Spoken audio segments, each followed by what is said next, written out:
مفتی طارق مسعود کے بیانات کے لیے مفتی صاحب کے آفیشیل چینل مفتی طارق مسعود سپیچز کو سبسکرائب کریں۔ جی بھائی، یہ سوال پھر ایک جنگ چھڑ جائے گی۔ پہلا سوال ہی پھڈے والا پوچھا ہے۔ ایسے کام وہ آج پورا بیان ہوا نا، فساد اور غیر فساد، تو کیا ضرورت ہے وہ باتیں پوچھنا جس سے آپ کو یقین ہے کہ آگ لگ جائے گی۔ ہمیں تو بڑا مزہ آئے گا، ہم جواب دیں گے، لیکن آگے جو ہوگا عوام میں اتنے بڑے بڑے مسائل پڑے ہوئے ہیں، ان سے ہٹ کے پھر آپ ان چیزوں میں لڑو گے۔ کسی بھی کام میں استقامت پیدا نہیں ہوتی تو استقامت اور اخلاص کے لیے کیا کرنا چاہیے؟ استقامت پیدا کرنے کے لیے ضروری ہے ایک نظریہ اپنا ٹھیک کر لو، خوب سمجھ لو۔ کسی کام کو شروع کرنا مشکل ہوتا ہے، کنٹینیو کرنا ممکن نہیں، کنٹینیو رکھنا وہ مشکل نہیں ہوتا۔ کسی بھی کام کو شروع کرنا کیا ہے؟ مشکل ہے۔ شیطان یہ بتا رہا ہوتا ہے کہ اس کام کو شروع کرنا بھی مشکل، کنٹینیو رکھنا بھی مشکل۔ تو میں ایک نماز کی مثال دیتا ہوں۔ جب آپ کا نماز پڑھنے کا دل چاہے گا نا تو شیطان کہے گا اوف ابھی اٹھو، پھر جا کے وضو کرنا پڑے گا سردی میں، پھر اٹھ کے آنا پڑے گا، پھر نماز ہے، پھر 4 سنتیں ہیں، پھر 4 فرض ہیں، پھر 2 سنتیں ہیں، اف، تو ہمت نہیں ہوتی۔ ایک دن پڑھ لے گا، اگلے دن نہیں پڑھ پائے گا، بولے گا یار بڑا مسئلہ ہے۔ تو شیطان کو آپ یہ سمجھاؤ یہ اتنا لمبا چوڑا پروسیس نہیں ہے، اٹھ کے چلنا بس مشکل کام ہے۔ جب ایک دفعہ اٹھ کے وضو خانے کی طرف چلنا شروع کر دیا تو آگے آپ آٹو پہ ہو جاتے ہو۔ آگے کیا ہے؟ آٹو پہ ہو گئے، خود بخود چلو گے، وضو کرو گے۔ تو آپ بھی جب نماز کے لیے ہو تو پہلی دفعہ اٹھنا مشکل ہوتا ہے، بس اٹھ گئے تو پھر سارے کام آسان ہو جاتے ہیں، آٹومیٹیکلی ہو رہے ہوتے ہیں، پتہ بھی نہیں چلتا۔ فجر میں بھی ایسا ہی ہے، شیطان بتاتا ہے اٹھو گے، وضو کرو گے، یہ ہوگا وہ ہوگا، نہیں بھائی بس میں اٹھوں گا اور کچھ بھی نہیں کروں گا، ٹھیک ہے نا۔ شیطان کو بولے میں نے کیا کرنا ہے، میں تو اٹھوں گا، واش روم سے باہر آ کے سو جاؤں، واش روم جاؤں گا، ہو کے آ کے سو جاؤں گا۔ شیطان کو یہ بولو آپ۔ پہلا اسٹیپ لینا مشکل ہوتا ہے۔ جب آپ اٹھ کے واش روم چلے گئے، آدمی کہتا ہے وضو بھی کر لے، پھر یار چلا جا مسجد، کیا کرنا ہے۔ تو پہلا اسٹیپ ہر کام میں مشکل ہے، اس کے بعد کام کیا ہوتا ہے؟ آسان، بلکہ آسان نہیں مزیدار ہو جاتا ہے، مزہ آتا ہے پھر۔ تو جو پڑھنے والے بچے ہیں، پڑھائی میں دل نہیں لگتا، کوئی بات نہیں، آپ کتاب لے کے بیٹھ جاؤ، بس کتاب لے کے بیٹھ جاؤ اور اسٹڈی شروع کر دو، اور ٹائم باؤنڈ کر دو کہ 1 گھنٹہ روزانہ ہم نے پڑھنا ہے، اور اس میں پڑھائی کے علاوہ کوئی کام نہیں ہوگا۔ تو یہ کتاب لے کے بیٹھنے کا عمل مشکل ہوگا، آگے آسان ہے۔ بڑے بڑے لوگوں نے اتنے بڑے بڑے کام کر لیے اسی عادت کی وجہ سے۔ ایک بچی میں نے لی تھی پیدا ہونے کے ساتھ ہی، لیکن اس کے ماں باپ کا نام نہیں پتا، کوشش کے بعد بھی نہیں پتا لگا۔ اب ماشاءاللہ 10 سال کی ہے، جب شادی کی عمر ہوگی تو اس کا نکاح کس طرح ہوگا، کوئی حل بتائیں۔ دیکھیں نادرہ میں الحمدللہ یہ سہولت اب موجود ہے کہ باپ کی جگہ سرپرست کا نام بھی آ جاتا ہے، تو آپ باپ کی جگہ تو اپنا نام ڈال نہیں سکتے۔ قرآن نے اس سے صاف طور پہ روکا ہے کہ اگر تمہیں ان کے باپ کا علم نہیں ہے، فَإِخْوَانُكُمْ فِي الدِّينِ، تو تمہارے دینی بھائی ہیں یا تمہاری دینی بیٹی ہے یا بیٹا ہے، لیکن باپ پھر بھی تم نہیں ہو، تو باپ کی جگہ اپنا نام کسی صورت میں نہیں ڈال سکتے۔ تو نادرہ کے کاغذ میں پھر نادرہ والوں سے رابطہ کریں، سرپرست کی جگہ اپنا نام ڈال دیں، اور جب اس کی شادی ہوگی تو سرپرست ہی کا نام پکارا جائے گا۔ تو یوں کہا جائے گا فلانی لڑکی جس کے سرپرست یہ ہیں، جس کے سرپرست یہ، کیونکہ باپ کا پتہ نہیں ہے تو مجبوری ہے، جس کے سرپرست یہ ہیں تو ان کا نکاح فلاں بن فلاں سے ہو رہا ہے۔ اس جس سے نکاح ہو رہا ہو اس کا تو ابا ہوگا نا، یا اس میں بھی یہ ہو کہ فلاں جس کے سرپرست یہ ہیں۔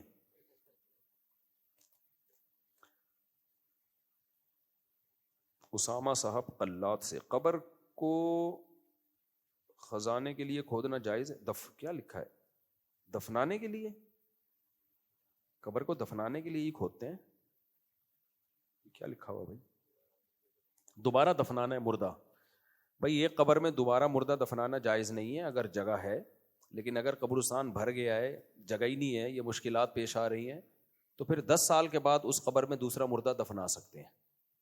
یعنی پرانے مردے کو 10 سال ہو گئے ہوں، یہ 10 سال کہاں سے نکالا اس کا کسی حدیث میں تذکرہ نہیں ہے، یہ تجربے سے فقہا نے ایک چیز نکالی ہے کہ نارمل جو زمینیں ہوتی ہیں, جو ہم نارتھ پول ساؤتھ پول کی بات نہیں کر رہے, وہاں تو 100 سال کے بعد بھی مردہ ویسے کا ویسے ہی رہتا ہے, مرا بھی اسی وجہ سے ہوتا ہے کہ اتنا ٹیمپریچر ہے.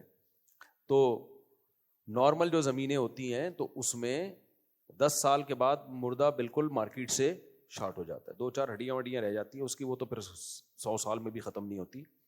تو 10 سال کے بعد اس کی صرف 2-4 باقیات رہ جاتی ہیں, تو اس میں پھر دوسرا مردہ دفنانا جائز ہے. تو قبر کھود دیں, اگر کوئی مردہ ہو تو ہڈیاں ہو تو اس کو سائڈ پہ کر کے دوسرا مردہ دفنا دیں. پھر جب 10 سال گزر جائیں سائڈ پہ کیا تیسرا مردہ, پھر 10 سال گزر جائیں چوتھا مردہ, اور پھر 10 سال گزر جائیں تو خود دفن ہو جائیں, کیونکہ آپ کی اتنی عمر تھوڑی ہے کہ 10 سال گزرتے رہیں اور آپ یہ سارا منظر دیکھتے رہیں, تو آپ کا بھی تو نمبر آئے گا نا. کیا خیال ہے؟ تو یہ جائز ہے. سعودی عرب میں تو ہر 10 سال کے بعد قبرستان پہ بلڈوزر پھیر دیتے ہیں, بالکل مسمار کر کے نیا مردہ. چل بھائی, سعودی عرب میں کیا خاندانی چیز ہے, مزار پرستی بالکل نہیں ہے. بڑے بڑے علاموں کا انتقال ہوتا ہے, ان کی سادہ سی قبریں بنتی ہیں مارکیٹ سے, پتہ ہی نہیں ہوتا کہ ہمارے ہاں کسی بڑے کا انتقال ہو جائے تو وہ بھی ایک بڑی ٹینشن ہے. بھونپو لے کے نا پوری دنیا, بس حضرت جی کا انتقال ہو گیا, حضرت جی کا, حضرت, پوری دنیا میں شور شرابہ اتنا ہوتا ہے. سعودی عرب میں بادشاہ بھی مرتا ہے نا, تمیز سے غسل کفن, چل بھائی دفن, کوئی تختی تک بھی نہیں لگاتے وہ لوگ.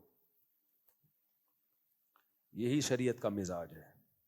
زندوں کو ویلیو دیتے نہیں ہیں, نہ اس سے فائدہ اٹھاتے ہیں, مر جائے تو پتہ نہیں کیا کچھ شروع کر دیتے ہیں. مرنے کے بعد بھی قبر کا اکرام ضروری ہے, میت کا اکرام ضروری ہے, مگر اتنا اکرام جتنا شریعت نے بتایا ہے بس.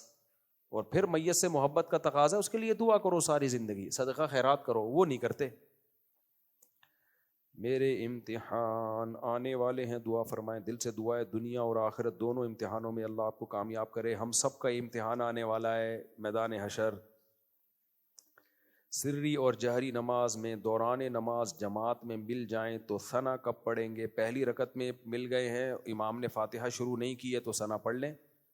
جہری رکعت میں امام نے فاتحہ شروع کر دی ہے تو اب ثنا نہ پڑھیں, بس کہ اب ثنا کا موقع گیا.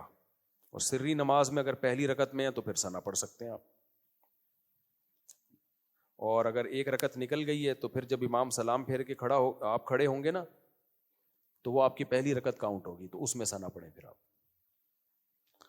میں کسی سے پیار کرتا ہوں, استغفر اللہ, اور اسے قرآن مجید موبائل میں پڑھاتا ہوں, کیا یہ جائز ہے؟ نہیں جائز ہے. اس سے ایک ہی ریلیشن ہو سکتا ہے, شادی کا.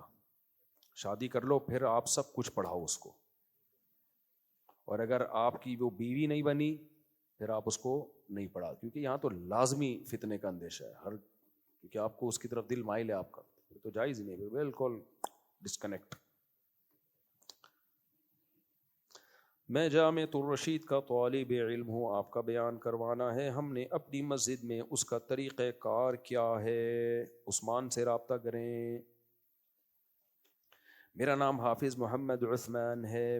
میرے نانا کا نام عبد الرشید تھا جو اب اس دنیا میں نہیں. ان کی بہت خواہش تھی آپ سے ملاقات کرنے کی جو نہیں ہو سکی. آپ سے گزارش ہے ان کے لیے دعا کریں. دل سے دعا ہے جی, اللہ تعالیٰ ان کی مغفرت بھی کرے, ان کے درجات کو بلند بھی کرے, اور اللہ آپ کے نانا اور میری ملاقات, میں بھی نانا ہوں, میں بھی کسی کا نانا ہوں, میری ماشاءاللہ دو, ایک نواسی ایک نواسا ہے, تو یہ فائدہ ہوتا ہے. خیر, پھر میں اس میں جاؤں گا, آپ لوگ احساس کمتری میں آنا شروع ہو جاتے ہو. تو میں یعنی میرے جو بعض بچے میرے نواسوں سے چھوٹے ہیں. سبحان اللہ, بہت گہری بات ہے, بہت گہری بات, بہت گہری. میرے بعض بچے اور کچھ بچے میرے ایسے ہیں جو میرے نواسے ابھی پیدا ہو چکے ہیں جبکہ وہ بھی پیدا ہوئے بھی نہیں ہیں. سمجھ آ گئی؟ تو فیملی پلاننگ والوں نے نا تم سے تمہاری خوشیاں چھین لی ہیں, بیڑا غرق کر دیا تمہارے پریوار کا, اور کہتے ہیں 2 بچے خوشحال پریوار. وہ پریوار ہی نہیں ہے تو خوشحال کہاں سے ہوگا؟ خاندان ہی تم نے چھین لیا انسانوں سے. پہلے خاندان ہو تو پھر اس کی خوشحالی کی کوشش کرو نا. خاندان ہی نہیں ہے تو کیا خوشحال. تو اس لیے 2004 میں نے یہ تحریک شروع کی تھی, زیادہ بیویاں زیادہ بچے. لوگ کہتے تھے بیکار باتیں کرتے ہو, یہ کامیاب ہونے والا فلسفہ نہیں ہے. میں اتنا کانفیڈنٹلی یہ بات کرتا ہوں, مجھے اس کے برحق ہونے کا 100% یقین تھا. تو اللہ نظر بس سے بچائے. میں تعریف کے لیے نہیں کہتا, اور میرے میں کوئی توکل نہیں ہے, میں تو نالائق آدمی ہوں. لیکن میرے جیسے نالائق کو آپ دیکھ رہے ہو, زندہ بھی ہوں. لوگ کہتے ہیں نوٹ آ رہے ہیں نا. بھائی صاحب اگر نوٹ آ رہے ہیں بالفرض جو آپ کو لگ رہے ہیں, تو اب آ رہے ہیں نا. بچے تو میرے کب سے ہیں. ابے کیا 19 بچے میرے پہلے سے تھوڑی پیدا ہوئے ہوئے ہیں. تو 2011 میں میری 3 زوجات تھیں, اور اس وقت بھی میرے ماشاءاللہ اچھے خاصے بچے تھے. تو سب سیٹ چل رہا ہے مارکیٹ میں, اللہ چلاتا رہے سیٹ. اور اگر کوئی پریشانی آتی ہے تو ایک بچوں والے میں بھی آتی ہے, ایک بیوی والوں میں بھی آتی ہے, نارمل ہے وہ. تو جو غم دوسروں کو آتے ہیں وہی ہمیں بھی آتے ہیں, کوئی نیا غم الگ سے نہیں ہے. جو خوشیاں دوسروں کو آتی ہیں ہمیں بھی آتی ہیں. تو پریشانیاں بھی آتی ہیں, خوشیاں بھی آتی ہیں, ہر طرح کے مارکیٹ میں مسائل چل رہے ہوتے ہیں. تو یہ کوئی نہیں ہے کہ آپ کے زیادہ بچے زیادہ بیوی ہے تو آپ نے عذاب میں ڈال دیا اپنے آپ کو. نہ, بہت سے عذابوں سے اللہ نے نکال دیے ہم کو. بہت سے عذابوں سے اللہ نے ہمیں کیا کیا ہے, نکال دیا. ہر ٹائپ کا پیس گھر میں موجود ہے. بچہ کوئی ادھر اپنی شرارتیں کر رہا ہوگا, کوئی ادھر شرارتیں کر رہا ہوگا. جب زیادہ بچے ہوتے ہیں تو بچوں سے باپ کو محبت ملتی ہے. سمجھتے ہو کہ نہیں سمجھتے؟ اور آپ کی زوجہ کو بھی آپ سے ٹوٹ کے محبت اسی وقت ہوگی جب اس کے زیادہ بچے ہوں گے. کیونکہ میاں بیوی کا جو ریلیشن بنتا ہے نا, ایک ہوتا ہے نکاح کا ریلیشن, وہ کاغذ کا ہوتا ہے. وہ کس کا ہوتا ہے؟ کاغذ کا.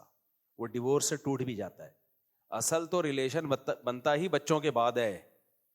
بچے ایلفی کا کام کرتے ہیں, میاں بیوی کو جوڑتے ہیں, وہ ماں باپ کو جوڑتے ہیں. تو یہ جتنی زیادہ ایلفی ہوگی, کیا خیال ہے, بچے جتنے زیادہ ہوں گے اتنا یہ ریلیشن کیا ہوگا, مضبوط ہوگا.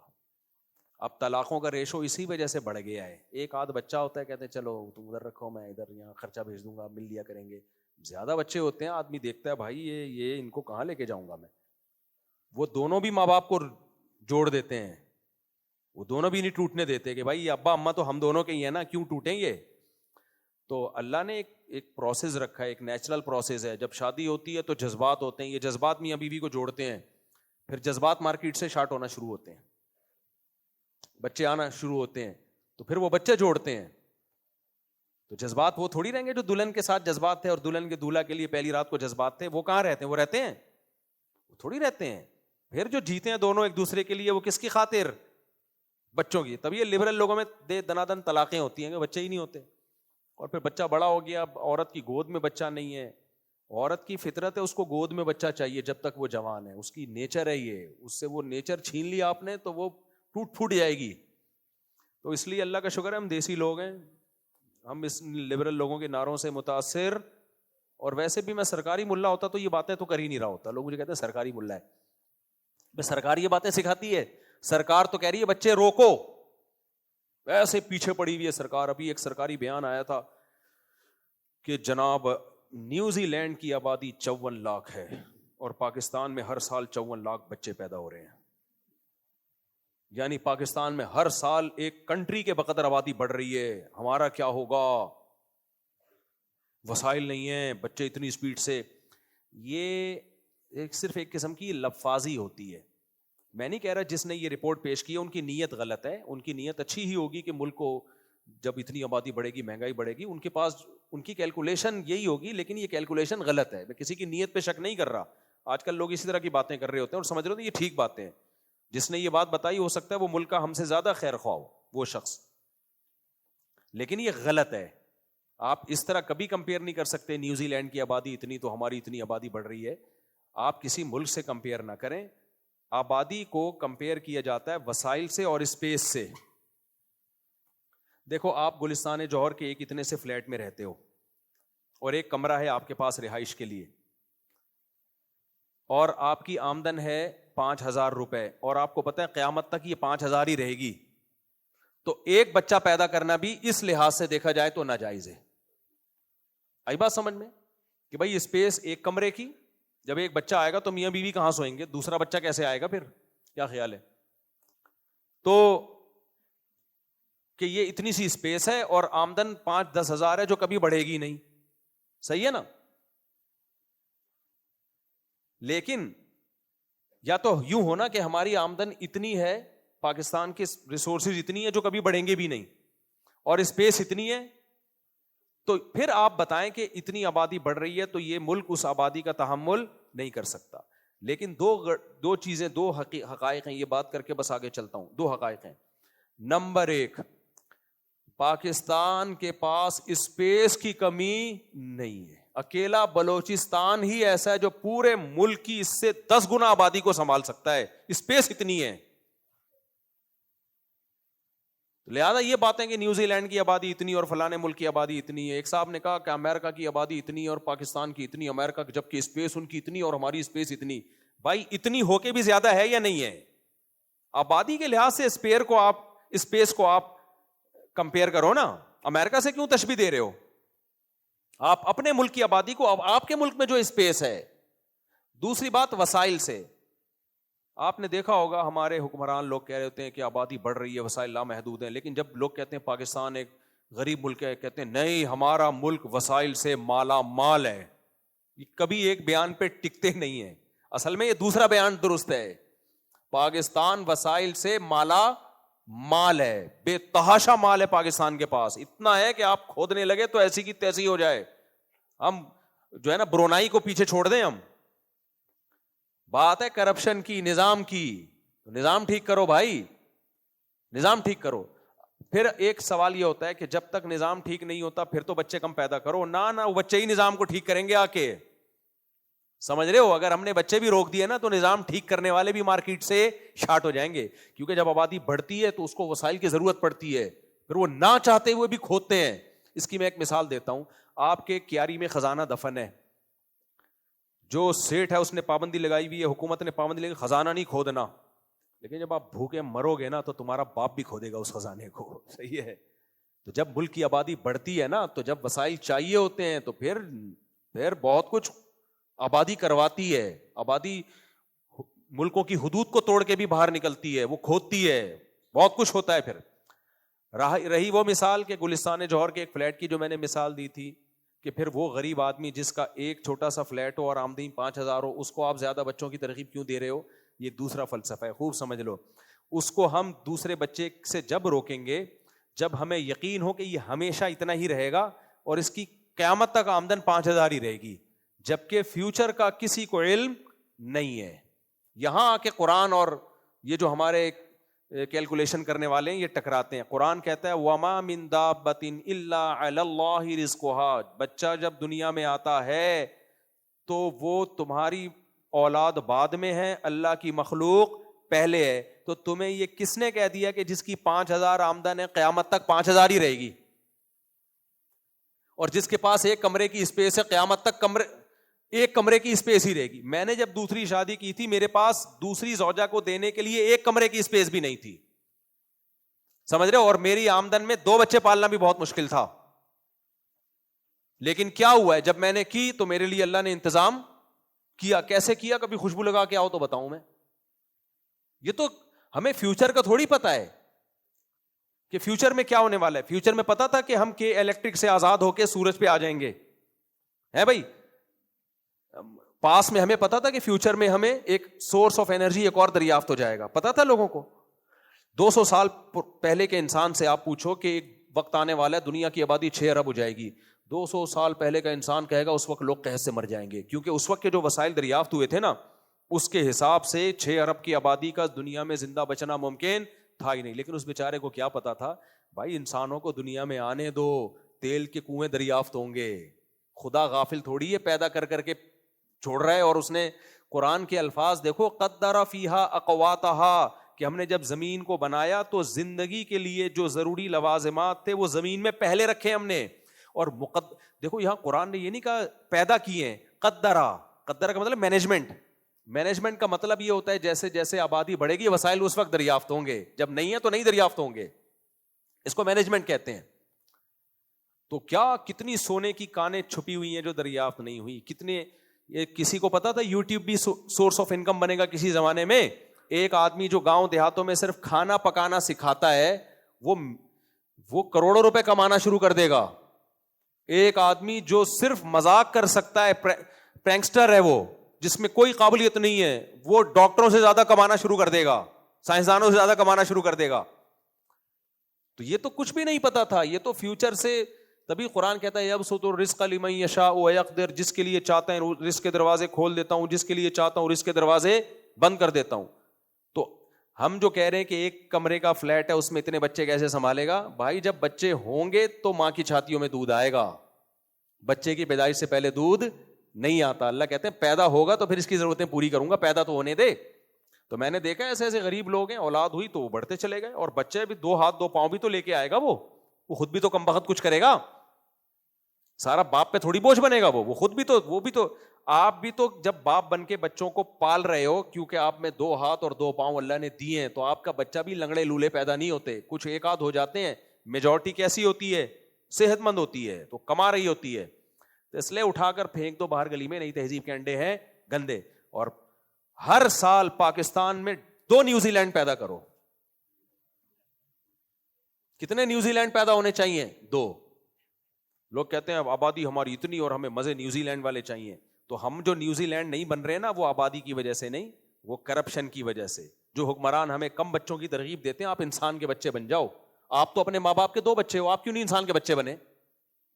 آپ کی تربیت تو بہت آسان تھی. اکثر ہمارے حکمران دیکھ لو, اپنے ابا کا 1 بچہ ہوگا یا 2 ہوں گے. ابا لبرل سیکولر ہی ہوتے ہیں, ان حکمرانوں کے اکثر کے بچے 2 ایک تمیز سے پیدا کیے ہوتے ہیں, وہ بنے کیا ہیں؟ تو انہوں نے ملک کھا گئے. تو جو بلوچستان سے سونے کی پلیٹیں نکل رہی ہیں, مجھے نہیں پتا کہاں جا رہی ہے وہ, اور جو تیل نکل رہا ہے کہاں جا رہا ہے. تو ہمارے پاس تو ہمارا سرمایہ بچے ہی ہیں, وہ بھی ہم سے چھین لو گے, ہم تو کہیں کے نہیں رہیں گے بھائی. میرے پاس جو سورس آف انکم ہے, آپ کے پاس جو سورس آف انکم ہے, وہ گورنمنٹ ہے, وہ آپ کی اولاد ہے. وہ کما کے بھی کھلائے گی آپ کو, وہ آپ کی تنہائی بھی دور کرے گی. تو اس سے آپ کی غربت بڑھے گی نہیں, بلکہ غربت دور ہوگی. دنیا میں کبھی بھی کوئی بے وقوف یہ کیلکولیشن نہیں کرتا کہ اس کاروبار میں آپ کی اتنی انویسٹمنٹ ہے, اتنا خرچ ہو رہا ہے, لہذا آپ کا دیوالیہ ہو جائے گا. ہمیشہ دیکھا جاتا ہے انویسٹمنٹ کتنی ہے اور آؤٹ پٹ کتنا ہے. اولاد پہ اتنی انویسٹمنٹ نہیں ہوتی, آؤٹ پٹ کئی گنا زیادہ ہوتا ہے. سمجھتے ہو کہ نہیں سمجھتے؟ مثال کے طور پر میری رسپانسبلٹی اب میرے ابا کی تھوڑی ہے. میرے ابا نے جتنا مجھ پہ خرچ کیا, تو آپ کا کیا خیال ہے میں ابا کا محتاج رہوں گا ہمیشہ؟ نہ. جب میں ابا بنا تو مجھ میں بھی کمانے کی طاقت پیدا ہو گئی. تو میرے ابا نے جتنا مجھ پہ خرچ کیا, تو ابا کے دنیا میں رہنے میں بھی اور جانے کے بعد بھی ان کے لیے دعائیں ہو رہی ہیں, ان کے لیے صدقات و خیرات ہو رہے ہیں, ان کو یاد رکھا جا رہا ہے. اللہ ہمیں توفیق دے. اور پھر ہم جو ہے آج ہم کسی کے ابا بنے ہوئے ہیں, تو اس پہ جو ہم کر رہے ہیں نا, ہمارے ابا آپ تھوڑی کر رہے ہیں. تو یہ نالائق ایک تصویر کا رخ دکھاتے ہیں ہمیں. دوسرا, اور نیوزی لینڈ والوں سے جا کے پوچھو, وہ کہیں گے ہم چاہتے ہیں 54 لاکھ ہے نا, یہ 10 کروڑ ہو جائیں. صحیح ہے نا؟ وہ کہہ رہا ہوگا بچہ پیدا کرو میں پیسے دوں گا. ناروے والوں سے جا کے پوچھو, وہ کہے گا ایک بچے پہ پاکستانی 25 لاکھ روپے دوں گا میں, یعنی جو وہاں کے ڈالر, جو وہاں کی کرنسی کے حساب سے بنتا ہے. وہ ٹینشن میں ہے کہ یار یہ ہمارا ہو کیا گیا ہے کبارہ. اور ہمارے لبرل لوگ ان لوگوں سے عبرت حاصل نہیں کر رہے. گروتھ ریشو جب بڑھتا ہے تو جوانوں کا ریشو بڑھتا ہے. تو جس قوم میں ینگسٹر کا ریشو بڑھے گا, اس میں کمانے والے زیادہ, کھانے والے کم. اور جب گروتھ ریشو کم ہوتا ہے تو کمانے والے اور کھانے والوں کا ریشو سیم ہو جاتا ہے. یہ بہت ڈینجرس ہے. پھر آپ کا بڑھے گا نہیں, جو کمائیں گے بڈھوں پہ خرچ ہو جائے گا, بوڑھوں پہ خرچ ہو جائے گا, تو بچے گا کچھ بھی نہیں آپ کا. آپ کیسے پھر امریکہ اتنا کیسے کما رہا ہے؟ وہ ہم لوگ سے کما رہا ہے. وہ کس سے کما رہا ہے؟ وہ ہماری آبادی کا فائدہ وہ اٹھا رہا ہے. وہ ہمیں بلاتا ہے, ویزے دیتا ہے, جاب کرو, ڈاکٹروں کو بلاتا ہے, اتنے اتنے قابل ڈاکٹر یہاں سے پڑھ کے وہاں جاتے ہیں, تو وہ بھی آبادی کو ہی کیش کرا رہا ہے. سمجھ رہے ہو؟ اگر اس کے پاس ہم لوگ کے اتنے بچے نہ ہوتے تو امریکہ کا بٹا بھی بیٹھ چکا ہوتا.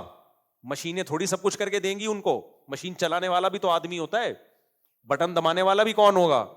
وہ بھی تو آدمی ہوگا. تو انڈیا پاکستان کی آبادی ہے, جس سے فائدہ کون اٹھا رہا ہے؟ وہ اٹھا رہے ہیں. قبر کے فتنے اور قبر کے عذاب میں کیا فرق ہے؟ دیکھو, قبر میں جب انسان کو ڈالا جاتا ہے تو منکر نکیر آتے ہیں, یہ بھی ایک آزمائش ہے. قبر بھینچتی ہے انسان کو, جو دنیا میں کچھ گناہ کیے ہوتے ہیں معاف ہوتے ہیں, یہ بھی ایک فتنہ ہے. یہ فتنے کا لفظ عذاب کے معنی میں بھی استعمال ہوتا ہے, سوال جواب کے معنی میں بھی استعمال ہوتا ہے. یہ عام لفظ ہے. اور جبکہ عذاب کا مطلب جو گناہوں کی وجہ سے عذاب ہو. پناہ مانگنی چاہیے فتنہ قبر اور عذاب سے. اگر میرے بھائی کو کمپنی کی طرف سے فیول کارڈ ملا ہوا ہے تو کیا میں اس کو استعمال کر سکتا ہوں؟ آپ کے بھائی کمپنی کا ملازم ہے, آپ اس پورا پریوار کمپنی کا ملازم نہیں ہے, تو جس کے لیے ملا ہے وہی استعمال کرے گا, آپ تکلف نہ فرمائیں. آفس میں کام کے دوران یوٹیوب استعمال کرنا یا گیم کھیلنا صحیح ہے جبکہ اس کام میں کوئی حرج نہ ہو رہا ہو؟ یہ جو آفس کے باس سے پوچھنے کی چیزیں ہیں وہ آپ مجھ سے پوچھ رہے ہو, جو باس سے پوچھنے کی چیز ہے وہ آپ اپنے باس سے پوچھو. سر یہ لیگل ہے, آپ کی طرف سے پرمیشن ہے؟ ہو سکتا ہے وہ خود بھی کھیل رہا ہو, تو اس سے پوچھ لو بھائی, اگر اس کو اعتراض نہیں ہے تو کھیل لیں آپ. گزارش ہے کہ اگر اس میں کوئی کام میں فرق ہی نہیں پڑ رہا تو میرا خیال ہے اس میں باس کو کوئی اعتراض ہونا نہیں چاہیے. بعض چیزیں ایسی ہوتی ہیں باس کو پتہ ہوتا ہے, پوچھو گے تو پھنسو گے, نہیں پوچھو گے تو وہ کہہ رہے جانے دو یار. جی حضرت آپ کا سوال.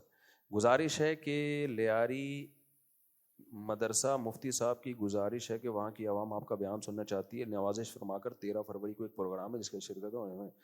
میں ابھی لیاری بیان کر کے آیا ہوں حضرت 2-3 دن پہلے, بڑا ماشاءاللہ کراؤڈ تھا لیاری میں, تو وہاں بھی میرا بیان ہوا ہے. تو اب 13 فروری کو تو میں شاید ملک میں نہ ہوں, کنٹری سے باہر ہوں گا. اور بھائی کوئی سوال پوچھنا ہو.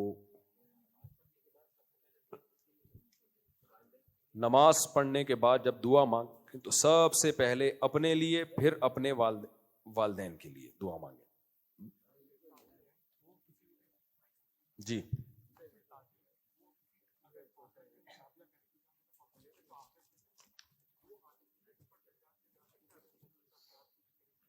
اگر کوئی عالم باعمل ہے, باعمل, کیونکہ صرف عالم ہونا کافی نہیں ہے, علم میں مضبوط بھی ہو, صرف اصطلاح میں عالم یا درس نظامی کی ڈگری لینے سے عالم نہیں بن جاتے.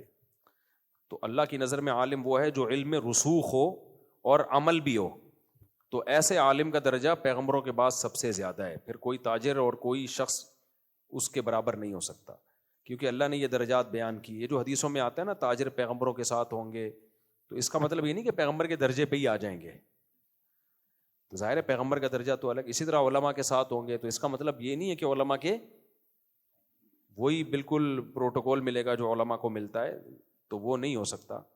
کیونکہ قرآن نے جو 4 درجات بیان کیے, من النبیین والصدیقین والشہداء والصالحین, سب سے پہلا مقام نبیوں کا, پھر صدیق. صدیق ان علماء کو کہتے ہیں جن کے علم میں رسوخ ہو اور علم کے مطابق عمل بھی ہو, تو دوسرے نمبر پہ. تیسرے نمبر پہ اللہ نے شہیدوں کو رکھا ہے. چوتھے نمبر پہ اللہ نے عام نیک مسلمان جو گناہوں سے بچتے ہوں. البتہ یہ ضرور ہے کہ تاجر ایمانداری سے تجارت کرے اور اللہ کی راہ میں خوب خرچ کرے, آخرت میں دوسروں سے آگے نکلنے کی کوشش کرے, تو وہ سورہ واقعہ میں جو 3 اللہ نے درجے بتائے نا, السابقون السابقون, ان میں آ جائے گا. پھر وہ جو جنت الفردوس جن کے لیے بنی ہے. میرا بھی سورہ رحمان کا لیکچر میں نے ریکارڈ کروائے, تفسیر کے لیکچر میں سورہ رحمان اور سورہ واقعہ, وہ بہت انٹرسٹنگ ہے, وہ لازمی سنیں آپ. سمجھتے ہیں؟ ابھی وہ اپلوڈ ہوا نہیں, اپلوڈ ہوگا. وہ میرے جو تفسیر کے لیکچر چل رہے ہیں نا, اس میں 2 پارے رہ گئے ہیں الحمدللہ, تو 28 ہو چکے ہیں.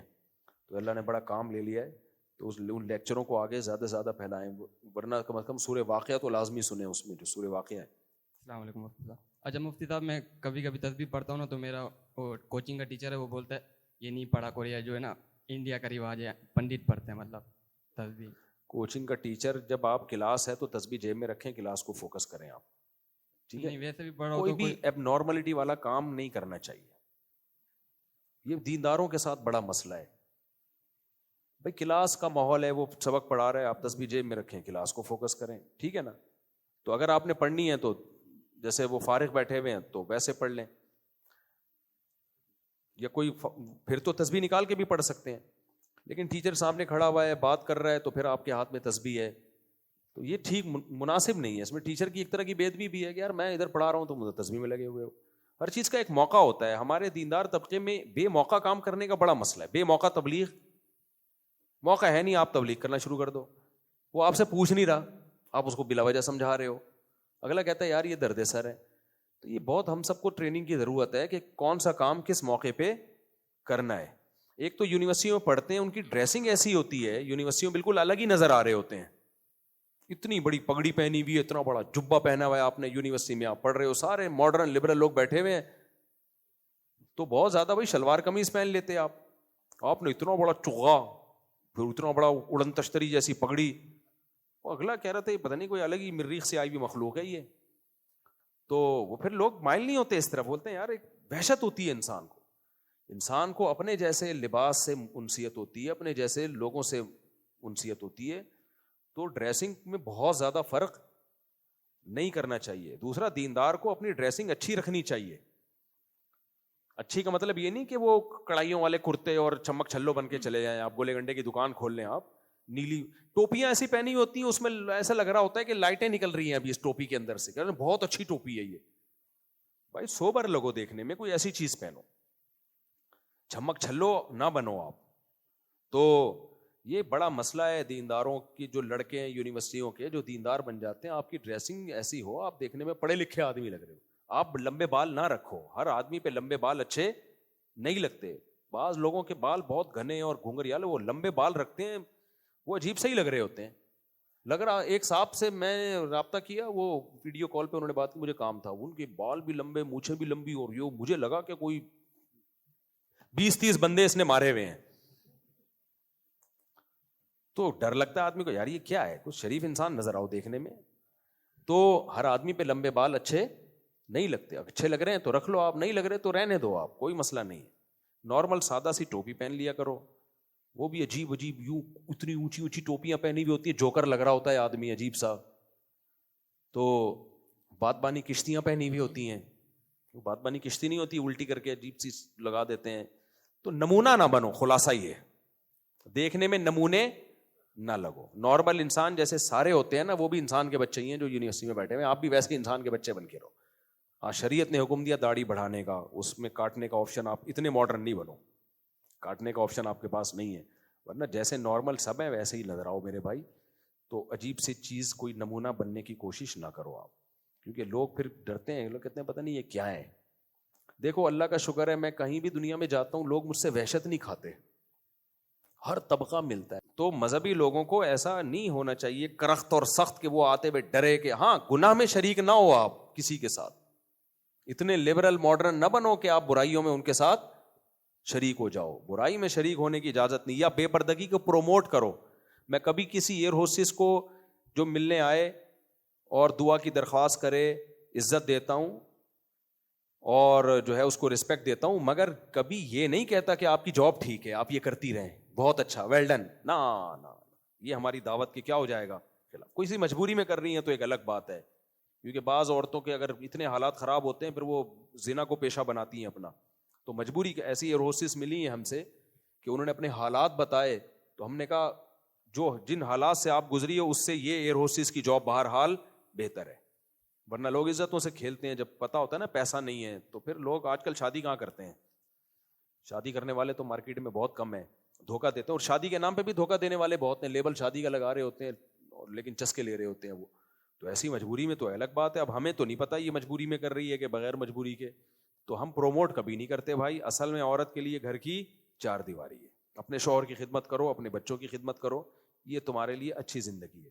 تو میں کبھی ایسا نہیں ہوتا کہ لبرل یعنی شرعی حدود کو کراس کرنا شروع کر دوں, میں کہوں آپ بہت اچھی جاب کر رہی ہو. نہ بھائی, وہ یہ بھی نہیں کہتا آپ بری جاب کر رہی ہو.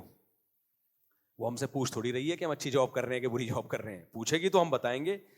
غیر ضروری نصیحت, بے موقع نصیحت فائدے کے بجائے نقصان پہنچاتی ہے. اس نے پوچھا آپ سے, وہی مسئلہ ہو گیا. ایک آدمی کسی کوئی ایک خاتون کار میں بیٹھی ہوئی تھی, ایک بھکاری آیا, اللہ کے نام پہ کچھ دے دو. اس نے کہا اتنے ہٹے کٹے ہو کے مانگتے ہوئے شرم نہیں آتی. اس نے کہا پیسے مانگے, مشورہ نہیں مانگا. پیسے مانگے ہیں, مشورہ نہیں مانگا. تو بے موقع تبلیغ مناسب نہیں ہے. تو اس لیے ہر طرح کا طبقہ ہم سے ملنے آتا ہے. قاتل بھی آتے ہیں, قاتل بھی آتے ہیں, آ کے بتا رہے ہوتے ہیں اتنے بندے مارے ہم نے, لیکن ہمیں ندامت ہے. میں اس وقت پولیس کو فون کر اس کو پکڑ کے لے جاؤ, قاتل ہے, کر سکتا ہوں میں, پولیس پکڑ بھی لے گی. نہ, یہ بے موقع ہے. وہ مجھ پہ اعتماد کر کے آیا ہے کہ مفتی صاحب میرے راز کو راز رکھیں گے, اور آیا بھی توبہ کی نیت سے ہے. تو میں اس کو چماٹ ماروں, بے غیرت انسانی قاتل ہے. تو یہ موقع نہیں ہے بھائی. جب توبہ کی نیت اور اس کے دل میں رحم ہے تو اس کو حوصلہ دیا جائے گا, اس کو صحیح راہ دکھائی جائے گی. تو جب ہم قاتل سے مل سکتے ہیں تو ایئر ہوسٹس سے کیوں نہیں مل سکتے بھائی؟ کیا خیال ہے؟ اور ایسے ایسے لوگوں سے ملتا ہوں, آپ پاگل ہو جاؤ, بولو یار تو ظرف ہے, برداشت کیسے کر رہے ہو. ایسے ایسے جرائم پیشہ لوگ ہم سے ملنے کے لیے آتے ہیں, وہ اپنا جرم بتا رہے ہوتے ہیں, آدمی کانپنے لگتا ہے. لیکن شریعت نے ہمیں اجازت نہیں دی ہے کہ کتنا بھی بڑا مجرم آئے آپ نے اس کی حوصلہ شکنی کرنی ہے. نہ جب آ گیا نا تو بتانا ہے کہ اللہ کا در کھلا ہوا ہے. پھر آپ نے مایوس کر دیا تو وہ کہہ سکتا ہے کہ اللہ میں تو ایک مذہبی اسکالر کے پاس گیا تھا, ایک کسی کو عالم سمجھ کے گیا تھا کہ وہ مجھے جو ہے امید دلائے گا, تو اس نے تو دروازہ بند کر دیا, اب کہاں جائیں ہم. تو پھر وہ تو اور بڑا مجرم بنے گا. بنی اسرائیل میں نہیں ایک شخص نے 100 انسانوں کو قتل کیا اور عالم کے پاس گیا, بخاری کی حدیث ہے کہ عالم کے پاس گیا کہ میں نے 100 انسان مار دیے, میں کیا کروں. تو اب ہمارے ہاں جو علماء پہ صبح و شام اعتراض کرتے ہیں نا, جی ایئر ہوسٹس سے مل رہے ہیں, یہ فلانی ایکٹر سے مل رہے ہیں, انہوں نے فلانی ڈمکانی کے سر پہ ہاتھ رکھ دیا, حالانکہ وہ تو فلموں میں ناچتی ہے. بھائی پوری دنیا کے سامنے ہاتھ رکھا ہے سر کے اوپر. بری نیت ہوتی تو کمرے میں اکیلے میں تنہائی میں جمع ہوتے. میں کبھی الحمدللہ تنہائی میں کسی غیر عورت کے ساتھ جمع نہیں ہوتا, تنہائی میں کبھی نہیں. اگر دفتر میں کوئی ملنے کے لیے آئے دروازہ کھول دیتا ہوں میں, کوئی جوان خاتون آئے نا اپنے گھر کے مسائل ہے, تو اکیلے میں نہیں ملتا. اکیلے میں ملنا جائز نہیں ہے کیونکہ بدگمانی کا موقع دے رہے ہیں آپ. لیکن پبلک پلیس میں اگر آپ مل رہے ہیں تو پھر بدگمانی کیسی بھائی؟ سب سن رہے ہیں آپ کی بات کو اور سب دیکھ رہے ہیں, تو وہاں بدگمانی جائز نہیں ہے. تو مولانا طارق جمیل صاحب نے کسی ایکٹر کے سر پہ ہاتھ رکھ دی, ایکٹریسز تھی, تو اس پہ کتنا کہ یار یہ تو فلموں میں ناچتی ہے. وہ بھائی ساری دنیا کے سامنے اس کو بیٹی بنا کے سر پہ ہاتھ رکھا ہے, یہ مولانا کا حوصلہ ہے. ایسا حوصلہ ہر ایک میں نہیں ہوتا. یہ تعریف کی بات ہے. اگر وہ بھی دھکا دے کے نکالیں تو وہ کہے کہ ٹھیک ہے پھر ہم ناچتے ہی ٹھیک ہے, پھر کیا خیال ہے, پھر ہم ناچتے ہی ٹھیک ہے. صحیح ہے نا.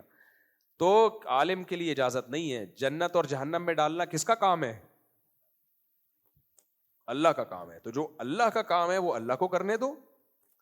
اور پھر ہمیں تو یہ بھی ڈر لگتا ہے کہ اگر کسی بے پردہ عورت کو دھتکار دیا, گناہگار کو دھتکار دیا, تو اللہ یہ نہ کہے کہ یہ ظاہری دیکھنے میں گناہگار ہے, یہ کیا ہے دیکھنے میں, اور تمہارا گیٹ اپ نیک لوگوں کا ہے. تمہارا گیٹ اپ کیا ہے؟ نیک لوگوں کا. تو ایسا نہ ہو ہمارے اندر کوئی برائی ہو اور ہم اپنے آپ کو اچھا سمجھ رہے ہوں, حقیقت میں ہم اچھے نہ ہوں. تو نیک سمجھنے پر اللہ کی طرف سے کیا ہے؟ پابندی ہے. نیک اور برے کا حقیقی پتہ کب چلے گا؟ جب قیامت قائم ہوگی. تو اس لیے جو لبرل لوگ ہیں نا طنز کر رہے ہوتے ہیں, یہ مولوی لوگوں کو دیکھو یہ ایکٹروں سے بھی مل رہے ہیں اور یہ فلانے سے بھی مل رہے ہیں. بھائی مل کے ان کے گناہ کو پروموٹ تھوڑی کر رہے ہیں کہ آپ ماشاءاللہ بہت اچھا ناچتی ہو, ویل ڈن, میں بھی آپ کے ڈانس شوق سے دیکھتا ہوں. تو گناہ کو تھوڑی میں نہیں دیکھتا, میں ایک مثال دے رہا ہوں. یہ لوگ اتنا سا کلپ چلا دیں گے.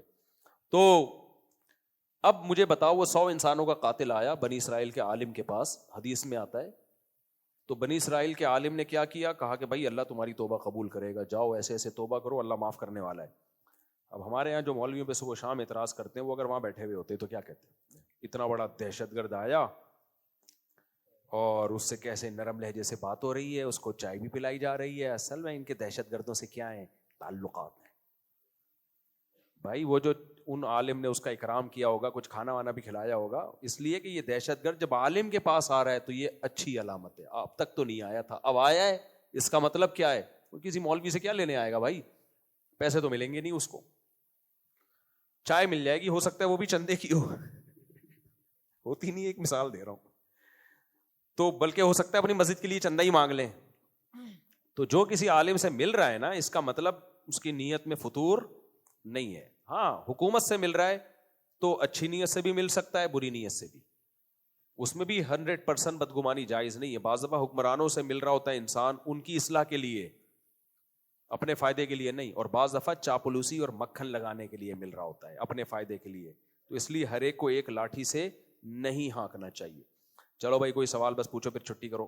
میرا سوال یہ ہے کہ کسی لاوارث میت کو اگر دفن کر دیا جائے تو اگر علاقے والے یہ کہیں کہ ہم اس کو اپنے علاقے میں لے جاتے ہیں تو کہاں تک اجازت ہے؟ جائز نہیں ہے. جب میت کو دفن کر دیا تو اس کا علاقہ چینج کرنا اجازت نہیں ہے.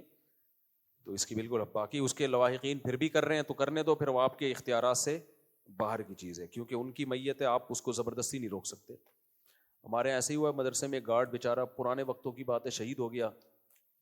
تو یہی ہوا کہ اس کے گاؤں کے لوگ آئے, ان کو ہمیں لے کے جانا ہے. ہمارے بڑوں نے کہا بھائی چھوڑو, انہوں نے کہا نہیں. تو ہمارے بڑوں نے کہا ٹھیک ہے بھائی اب ہمارے اختیار میں نہیں ہے. وہی بات ابھی جو بیان ہوا تھا نا کہ اپنے اختیارات کو کراس کرنے کی کوشش نہ کریں. تو اس کے جو بیٹا ہے یا جو بھی ہے اب آپ ان سے تھوڑی لڑ سکتے ہو. لاوارث لاش کو جب بھی دفن کریں تو اس کی تصویر لے لینی چاہیے تاکہ لوگوں کو پتہ چل جائے بھائی کون ہے کیا ہے. ایسی موقع پہ تصویر لینا ٹھیک ہے. اور بھائی کوئی سوال؟ بچے کا سوال ہے ہی. اذان کے دوران وضو کے دوران اذان کا جواب دے سکتے ہیں؟ کیوں نہیں دے سکتے؟ بالکل دینا چاہیے اذان کا جواب وضو کے دوران بھی. بس ایک تو سوال اور لے لوں بھائی. سر میں نے پوچھنا تھا کہ جس طرح علماء بتاتے ہیں دین کے مختلف شعبے ہیں، تو جو شخص یہ چاہتا ہے کہ آخرت میں اس کا اعلیٰ سے اعلیٰ مقام ہو انبیاء صحابہ کے بعد، تو اس کے لیے کیا معیار ہے؟ کوئی خاص شعبہ ہے جیسے کہتے ہیں؟ ہاں دیکھو، جو چاہتا ہے اعلیٰ سے اعلیٰ معیار ہو، تو اگر سارے شعبوں میں بیسک ضرورتیں پوری ہو رہی ہیں تو پھر تو دین کے علم کو اختیار کرنا چاہیے. کیونکہ اب نبی نہیں بن سکتے، نبی کے وارث بن سکتے ہیں. دین کے علم میں کمال پیدا کرے. لیکن ملک صرف یا ریاست یا اس سوسائٹی صرف علماء سے نہیں چلتی، علماء کے علاوہ بھی بہت سے لوگ چاہیے. تو اب سب یہ سوچ سوچ کے عالم بننا شروع کر دیں. اول تو کہاں بن رہے ہیں، لیکن اگر بننا شروع کر دیں تو ملک کا بیڑا غرق ہو جائے گا. پھر تو سوسائٹی کو ڈاکٹروں کی بھی ضرورت ہے، انجینئرس کی بھی ضرورت ہے، سوسائٹی کو سائنسدانوں کی بھی ضرورت ہے، محققین کی بھی ضرورت ہے. بہت سارے شعبے ہیں. تو ان شعبوں میں کمال پیدا کرو. پھر وہ اللہ تعالیٰ ہر ایک کو ایک مزاج دیتے ہیں، الگ صلاحیت دیتے ہیں، اس کے حساب سے پھر انسان چلے.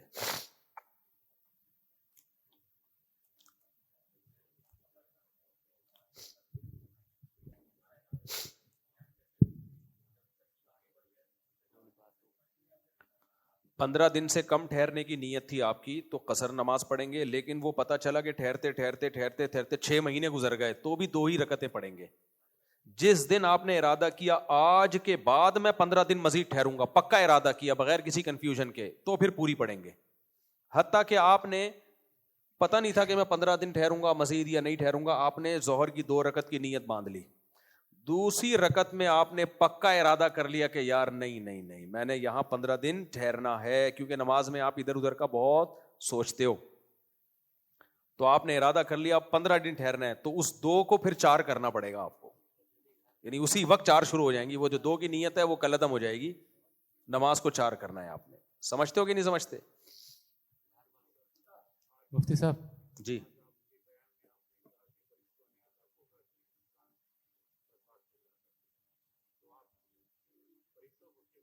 ہاں، فرشتوں کو کیسے پتہ چل گیا کہ انسان فساد پیدا کرے گا؟ اس سوال کا جواب میں بیان میں کئی دفعہ دے چکا ہوں. اگر میں نے ابھی دیا تو بات بہت لمبی ہو جائے گی. یہ کئی بار بیان کر چکا ہوں میں اس پہ. اس کا جواب پھر کبھی چھوٹا جواب نہیں ہے نا، اس کا چھوٹا جواب ہوتا نہیں ہے. تو کفار بھی دنیا میں آئیں گے، مسلمان بھی آئیں گے، تو اب چھوٹا جواب کہاں سے ملے گا؟ مفتی صاحب پٹھان تو بڑے بڑے ہوتے ہیں تو جواب چھوٹا چھوٹا کیسے لیں گے؟ آپ تو ماشاءاللہ پشاور سے ہو، آپ سواس سے ہو، تو چھوٹا جواب تو آپ پہ ویسے بھی نہیں جچتا ہے یار. اچھا ماشاءاللہ ماشاءاللہ سبحان اللہ. جب اتنے لوگ مجھ سے ملاقات کرنے آئیں گے تو میں کسی سے ملاقات کے قابل رہوں گا. پھر آج جلدی سے مسافر کر لیں گے. ملاقات ہو گئی. السلام علیکم، کیا حال ہے؟ سب سیٹ چل رہا ہے؟ آپ بھی سوال. مفتی صاحب میرا سوال یہ ہے کہ جی جلدی سے بس آخری سوال لے لیتے ہیں. میرے بھائی نے نانی کا دودھ پیا ہے تو ماموں کی بیٹی سے شادی کر سکتا ہے؟ نہیں بھائی، آپ کے بھائی نے بچپن میں پیا ہے نا نانی کا دودھ، جب وہ 2 سال سے کم عمر میں پیا ہے. تو پھر آپ کا جو بھائی ہے وہ ماموں کی بیٹی سے شادی نہیں کر سکتا، کیونکہ ماموں اس کے دودھ شریک بھائی بھی ہو گئے، اور ماموں کی بچی دودھ شریک بھانجی ہو گئی. زیادہ ڈیپ میں جائیں گے تو کھوپڑی خراب ہو جائے گی. بس نکاح نہیں ہو سکتا. جی آ جائیں جلدی آ جائیں. کوئٹہ پشاور کو نہ کرنے کا بڑا مسئلہ ہے، نہ نہیں کر سکتے. پٹھان سے دشمنی مت لو.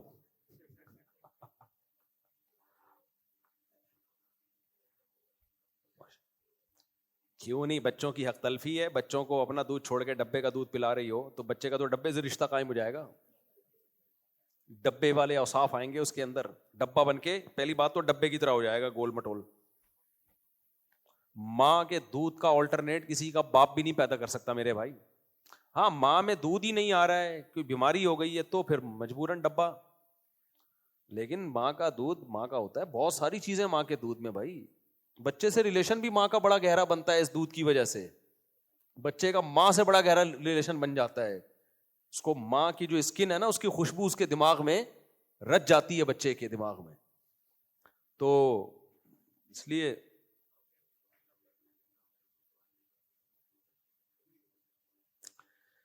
دیکھو نامحرم کو قرآن پڑھانا یا نامحرم کو سنانا یا اس سے سننا یہ جرنلی تو اس کی اجازت نہیں ہے, کیونکہ اس میں فتنے کا بہت زیادہ اندیشہ ہے میرے بھائی. لیکن کوئی بڈھا بڈھی ہو یا بعض لوگ ٹھنڈے مزاج کے ہوتے ہیں,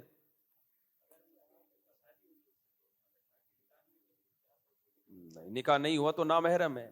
نکاح سے پہلے اسلام بالکل نامحرم مانتا ہے. نکاح کر لو نا اس سے, پڑھاتے رہو, پھر پڑھائے گا بھی نہیں دیکھنا. جیسے ہی شادی ہو جائے گی نہیں پڑھے. بالکل ایک آخری مثال دے کے بیان یہ بات ختم کرتا ہوں. ہمارے ایک جاننے والوں کا بچہ جب وہ بالغ ہوا نا تو باپ سے کہہ رہا ہے میری شادی کراؤ, میری شادی کراؤ. پھر میرے بیانات سنا رہے ابا کو. مفتی صاحب کہتے ہیں شادی کراؤ. مفتی صاحب کہتے ہیں باپ کو چاہیے اپنے خرچے پہ کرا لے اگر بچہ سمجھدار ہے, اور میں چونکہ سمجھدار ہوں وہ کہہ رہے تو لہٰذا میری کرا دو. میں نے اس کے باپ سے کہا, میں نے کہا مجھے تو نہیں, اگر سمجھدار ہے تو میں نے کہا باقی کرا دینی چاہیے, لیکن کیا پتا کہ سمجھدار ہو نہ ہو, بعض دفعہ شادی کے بعد پتہ چلتا ہے. تو میں نے کہا کہ آپ اس کی کہیں جاب دلا دو اور پھر شادی کرا دو اس کی اپنے خرچے پہ, یعنی اس کی جاب کہیں کرواؤ اور پھر بولو اب تو اپنے خرچے پہ شادی کر لے, روکو نہیں شادی سے, لیکن اس کی ذمہ داری پہ کرو. کیونکہ بعض بچوں کے بارے میں کنفیوژن ہوتی ہے کہ آپ نے اپنے خرچے پہ کرا دی نا تو بالکل ہی ناکارہ ہو جاتے ہیں. میں جلدی شادی کی ترغیب تو دیتا ہوں لیکن آپ کے اپنے خرچے پہ, ابا کے خرچے پہ نہیں. ہاں باپ کو چاہیے اپنے خرچے پہ اس صورت میں کر لے کہ بچہ بہت سمجھدار ہو, اپنی ساری ذمہ داریاں پوری کر رہا ہو, تو پھر باپ کو چاہیے دل بڑا کرے. تو ان کو میں نے کہا کہ اس کو جاب دلا کے فوراً شادی کرا دو. انہوں نے جاب دلا دی. جیسے ہی جاب دلائی ہے بولا اب میں تیری شادی کرا رہا ہوں, تو کہہ رہے نہیں ابھی نہیں, ابھی تو میں کمیٹیاں ڈالوں گا, ابھی تو میں یہ کروں گا. یہ ہوتا ہے اپنے خرچے پہ اور دوسروں کے خرچے پہ شادی, کیونکہ فری پھوکٹ کی ہو رہی ہے تو 4 کرا دو ابا. میں نے کہا اب پتا چل رہا ہے کہ اس کو شادی کا سچی مچی کا شوق تھا یا مفت کھانے کی عادت تھی. تو مفت کھانے میں تو بھائی 4 کرا دو پھر ہماری, جب خرچہ بھی ابا کا, گیس بجلی کا بل بھی ابا, ایسا ابا کہاں سے لبا, اور گھر بھی ابا. بچے اسپیڈ سے آپ پھر ایسے پیدا کرو گے ابا کی جھولی میں لا کے ڈالتے رہو گے, ابا کہے گا ہمارا پروگرام تو اڑ گیا. پھر ایسی اولاد کو کچھ کہہ بھی نہیں سکتے. تو وہ بہو بھی آپ ہی لے کر آئے تھے نا, تو وہ لڑکی والے بولیں گے ہم نے تو آپ کا منہ دیکھ کے شادی کی تھی بھائی, ہم نے تو آپ کے بیٹے کو تھوڑی باپ کو دیکھا تھا ہم نے. تو آدمی کسی کام کا نہیں رہتا پھر, ایسے بہت سارے کیسز ہیں. تو اس لیے وہ جیسے ہی اب شادی ہوئی ہے نا تو فوراً اب وہ ایک میم کسی نے بنائی ہے میرے بارے میں کہ مفتی طارق مسعود کے کہنے پہ میں نے شادی کر لی, اور دیکھو سوسائٹی کی ایسی کی تیسی, تو میری اب ایسی کی تیسی ہو گئی. بھائی آپ نے آدھا بیان سنا ہے. آپ اپنے خرچے پہ شادی کریں, گھر بھی ارینج کریں اپنے خرچے پہ, پھر بولیں سوسائٹی کی ایسی کی تیسی. اپنے خرچے پہ دوسروں کی ایسی کی تیسی ہوتی ہے. جس کے خرچے پہ شادی کر رہے ہو ایسی کی تیسی بھی اسی کی کر رہے ہو. واہ واہ واہ, یہ کیسے ہو سکتا ہے بھائی, یہ نہیں ہوتا. تو ہم جو کہتے ہیں نا معاشرے کی ایسی کی تیسی, کون ہوتا ہے ابا, کون ہوتے ہیں روکنے والے, یہ جب ہے جب آپ اپنے خرچے پہ کر رہے ہو. پھر بھی ابا کی مرضی کی شادی کرو. ایسی کی تیسی میں جب کہتا ہوں جب ابا شادی نہ کرنے دیں, بھائی گھر بھی آپ دے رہے ہو, خرچہ بھی آپ اٹھا رہے ہو, پھر ابا کو روکنے کی پرمیشن نہیں ہے, پھر ظلم ہے. کیونکہ آپ کے یہ ہیومن رائٹس ہیں جو اسلام نے دیے آپ کو, پھر آپ کرو بھائی, پھر ابا روک نہیں سکتے آپ کو. سمجھتے ہو تو پوری بات کیا کرو, پھر میم بھی اسی حساب سے بنایا کرو. آجو جلدی سے آجو, بس یہ آخری ملاقات ہے بھائی, اب مزید کوئی نہ ملے کیونکہ پھر یہ ملاقاتوں کا سلسلہ شروع ہو جاتا ہے. جلدی اسپیڈ اسپیڈ اسپیڈ. کیا نام ہے آپ کا بچہ؟ علی نام ہے, ماشاء اللہ اتنا اچھا نام. اور آ گیا, وعلیکم السلام.